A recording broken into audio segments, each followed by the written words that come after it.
അഭിനേതാക്കളുടെ സംഘടനയായ അമ്മയുടെ പ്രസിഡന്റ് ശ്വേത മേനോനെതിരെ നീക്കവുമായി സംഘടനയിലെ വനിതാ അംഗങ്ങൾ.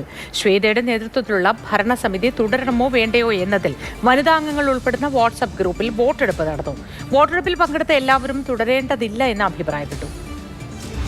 കഴിഞ്ഞ ജൂൺ മാസത്തിൽ നടന്ന ജനറൽ ബോഡിയിൽ അമ്മ പ്രസിഡന്റ് സ്ഥാനത്ത് നിന്നും അമ്മയുടെ അംഗത്വത്തിൽ നിന്നും രാജിവെക്കുന്നതായിട്ട് ശ്വേത മേനോൻ പ്രഖ്യാപിച്ചിരുന്നു. അതിനുശേഷം രാജി ഇല്ല എന്ന് വ്യക്തമാക്കിക്കൊണ്ട് പ്രസിഡന്റ് സ്ഥാനത്ത് തുടരുന്ന ശ്വേതയ്ക്കെതിരെ അമ്മയിലെ സ്ത്രീകൾ തന്നെ ഒരു നീക്കം തുടങ്ങിയിരിക്കുകയാണ്. ഇതിൻ്റെ ഭാഗമായിട്ട് സ്ത്രീകൾ അംഗങ്ങളായ വാട്സപ്പ് ഗ്രൂപ്പിൽ ഒരു വോട്ടെടുപ്പ് നടന്നു. 120ഓളം അംഗങ്ങൾ ഉള്ള പെൺമക്കൾ എന്ന വാട്സപ്പ് ഗ്രൂപ്പിലാണ് വോട്ടെടുപ്പ് നടന്നത്. ഈ വോട്ടെടുപ്പിൽ 32 പേർ പങ്കെടുത്തു. 32 പേരും നിലവിലെ ഭരണസമിതി മാറണം എന്നൊരു ആവശ്യമാണ് മുന്നോട്ട് വെച്ചത്. നിലവിലെ ഭരണസമിതി മാറണമോ അതോ ശ്വേത തുടരണമോ എന്നതായിരുന്നു അംഗങ്ങൾക്ക് മുന്നിൽ വെച്ച ഒരു ഓപ്ഷൻ. ആ ഓപ്ഷനിൽ തുടരേണ്ടതില്ല എന്നൊരു നിലപാടാണ് 32 അംഗങ്ങളും എടുത്തത്. ഇതുമായി ബന്ധപ്പെട്ട് ആ ഗ്രൂപ്പിൽ വിശദമായ ചർച്ചകൾ തന്നെ നടന്നു.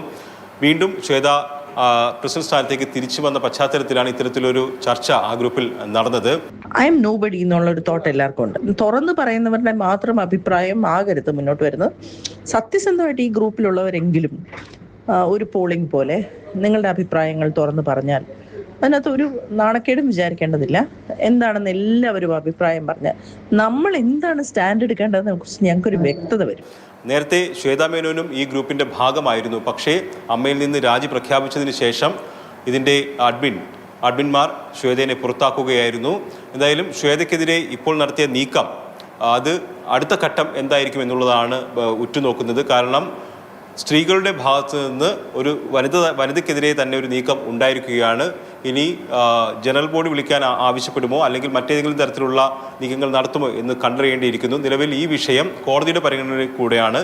കാരണം അത് പ്രസിഡന്റ് സ്ഥാനത്തേക്ക് തിരിച്ചു വന്ന അല്ലെങ്കിൽ രാജിയില്ലെന്ന് പ്രഖ്യാപിച്ച ശേഷം തിരിച്ചു വന്ന ശ്വേത മേനോൻ നിലവിൽ പ്രഖ്യാപിച്ചിരുന്ന അഡ്ഹോക് കമ്മിറ്റിയുടെ പ്രവർത്തനം തടയണമെന്ന് ആവശ്യപ്പെട്ടുകൊണ്ട് കോടതിയെ സമീപിക്കുകയും അനുകൂല ഉത്തരവ് സമ്പാദിക്കുകയും ചെയ്തിരുന്നു. ഈ ഹർജിയിൽ അൻസിബ ഹസൻ കക്ഷി ചേരുകയും ചെയ്തിരുന്നു. അപ്പോൾ ഇത് കോടതിയിലെ പരിഗണിക്കിരിക്കുന്ന വിഷയം കൂടിയാണ്. അങ്ങനെ നിയമപരമായിട്ടുള്ള പോരാട്ടം ഒരു ഭാഗത്ത് തുടരുമ്പോഴാണ് സംഘടനാ തലത്തിൽ എന്തൊക്കെ നീക്കങ്ങൾ നടത്താം എന്നത് സംബന്ധിച്ച് വനിതാ അംഗങ്ങൾക്കിടയിൽ ഒരു കൂടിയാലോചന നടക്കുകയും അതിനകത്തൊരു അഭിപ്രായ രൂപീകരണം നടത്തുകയും ചെയ്തത്.